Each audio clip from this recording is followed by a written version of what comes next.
clutches on a paramotor are dumb. Let's talk about why.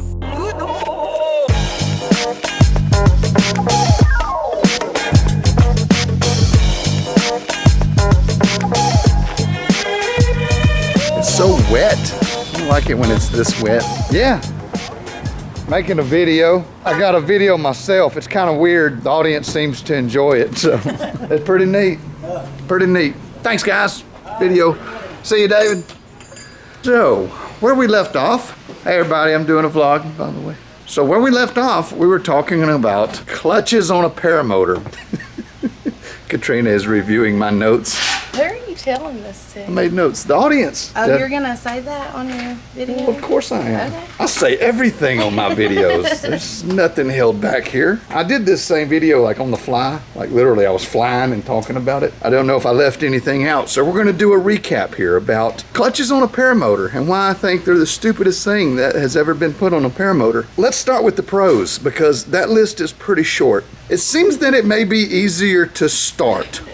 Now, that has its caveats because when you're starting one without a clutch, the propeller kind of adds like a flywheel effect. Once you get that thing going, it could throw itself around and generate more energy and produce spark and get going. But it is less of a stroke. It takes less physical ability to start the clutched motors because it's disconnected from the prop upon start. So again, if you have maybe trouble with strength and you have trouble starting a motor, that may be a consideration. I've got to put that squarely over in the pro side of the list. But hand propping is out. And when I say out, I mean out like gay people on TV. That's probably the end of the list for pros.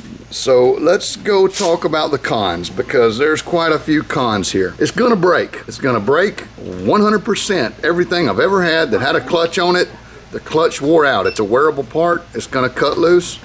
Hey, Rainey. Gotcha. Gotcha, Rainey. She turned and ran. There's a replacement cost associated with having a clutch. You'll have to buy a new one eventually. Nobody gonna wanna fix a clutch, you know, especially if it starts wearing the metal down and the little pads or the springs. It's probably worth the money just to buy a new one, which leads us to the next thing.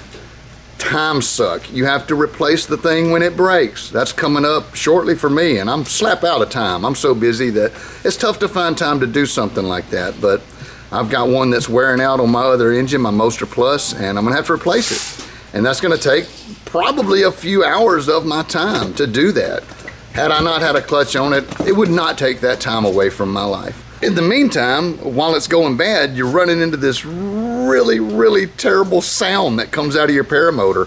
When the clutch is kind of halfway engaging, halfway not, it's like a clankety, like a box of rocks and screws just shaking around on your back there. It just sounds like crap.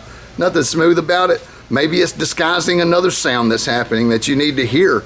Maybe something else is breaking and you can't tell the difference because the clutch sound is masking the sound of whatever else may be going bad. So I'm gonna put that squarely in the con section. Also, if you are moving a lot of paramotors through like maybe a business setting or even a personal stash, a lot of people like to stock extra parts. That's an extra part that you've got to stock. So if you have a clutched unit, you better put a clutch on the shelf. I screwed up. I don't have one. I'm gonna have to order one probably here in the next few minutes. I may order two while I'm at it so that I've got a backup for when that one goes out because I do have two Moster Pluses that require clutches. One of them's going bad, one of them's gonna go bad. Again, squarely on the con list. Probably one of the biggest cons about having a clutch is the windmill effect that you get out of the propeller. Because it's disconnected to the engine, it's not blocked in. It'll freewheel, it'll free spin. Probably the first thing that I noticed is at idle or when you kill the motor, that spinning propeller is like an air brake. It will decrease your glide into an LZ. So I had to modify my flying style so that I could, my glides are shorter. They're steeper. I'm having to come in higher over an LZ. I can't stretch it out as far as I used to. Again, it's something you can account for, but did I just make it? That's what she said? What did I say? Something about stretch. I couldn't stretch it out like I used to. I couldn't stretch it out like I used to. Good one, Katrina. Thank you. You're all mixed up now. Huh? I know, I'm flustered. I made a stretch one the other day and everybody got all up in arms about it. I said I need to stretch it out so it don't hurt.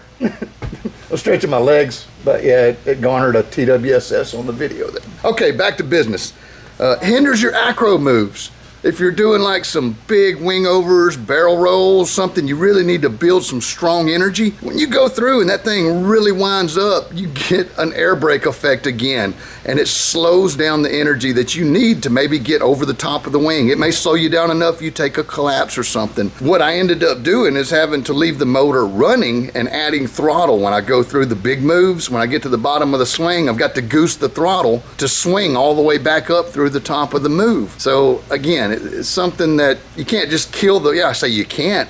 You can kill the motor and do the moves, but you got to account for that decrease in energy that spinning propeller is gonna do. Just kind of a side note, I'm gonna put it in the con list, but when it's on your carrier rack and you don't bungee the propeller down, the thing's gonna spin, and it looks crazy back there spinning like your motor's running. It bothers some people. I don't really care if I'm going a few miles, but if I'm going far, I've got to take the time to take a bungee cord and bungee cord the stinking propeller so that it don't free spin on the back of the truck as I'm going down the highway.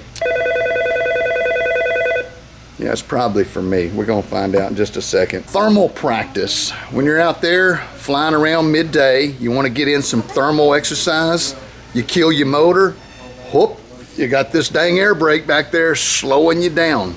You know what though? Looking more closely at this, I think I'm gonna move that over there in the pro category. I think that may be another pro, because it's like the same thing as like running in sand or doing a boxing training camp at high altitude. You know, if you make it harder when you train, then whenever you get over on the free flight gear or you get something that doesn't have the spinning propeller, it actually makes you more efficient and it's easier to do. So that may be a pro, like training with that windmill and propeller, kind of slowing you down, hindering your glide, taking efficiency away from your craft. If you're out there trying to practice thermaling and you're actually making headway with that on there, imagine the headway you could make if you didn't have that thing sucking your life down. I mean, sucking your paracraft down. Like those ninja guys that sword fight blindfolded and train with, you know, then when they can see it's so much better. Is that a thing? Do ninjas do that? Ninjas are cool. I think ninjas do that. I don't know much about ninjas either, but I'm pretty sure if you were at like a ninja training camp, they would blindfold your ass and make you go do a sword fight, and then that's the way you practiced. And then whenever, Not on the first day. yeah, maybe not on the first day. But again, if you always practice your sword fighting blindfolded, then whenever you take the blindfold off, you'd probably be way better at it. That's just one of those things. I'm gonna put it in the pro category. So thermal practice, spinning propeller with a clutch, definitely a pro. I'm taking it off the con list for sure. Probably the biggest thing, and we talked about this, is full power aborts. That is usually when you're having to abort. Usually. I see it quite often in a training scenario.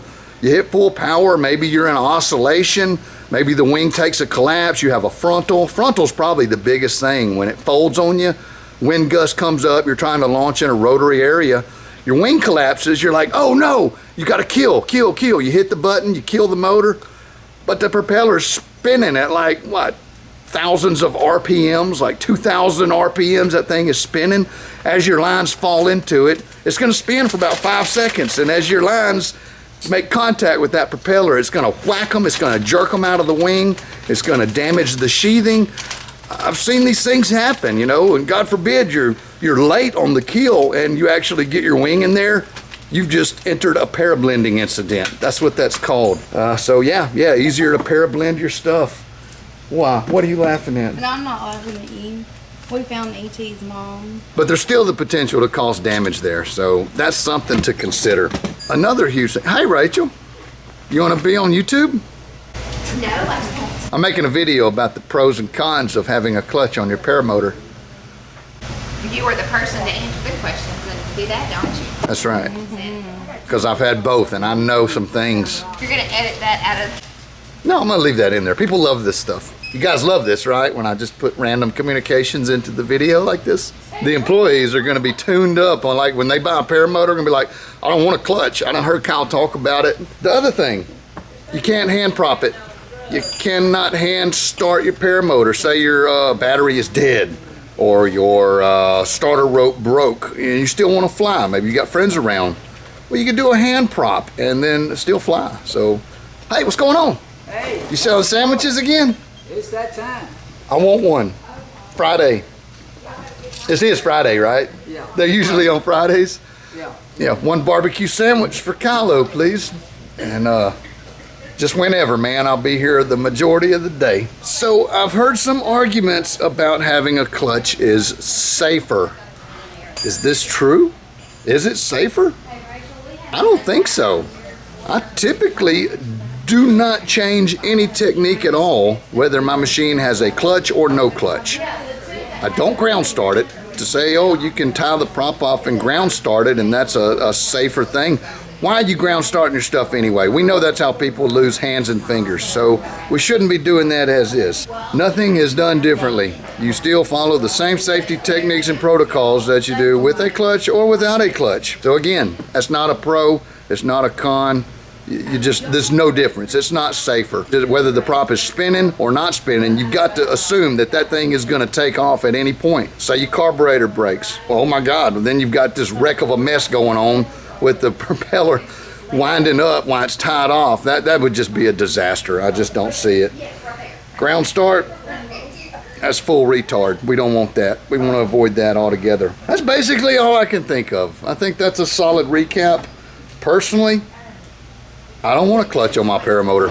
I like to fly without it, but that's not going to stop me from flying if I have a clutched unit, but I just have to take into account all the pros and cons that I mentioned here. And as is any issue that comes up or a situation, there are pros and cons to all your equipment, all your paramotors, all your gliders. You have to weigh these things and consider it for yourself. So that's my personal opinion on this video. I hope you liked it. Please subscribe. Much love, y'all. Kyle out. 11's great. Barbecue sandwiches at 11 are my favorite.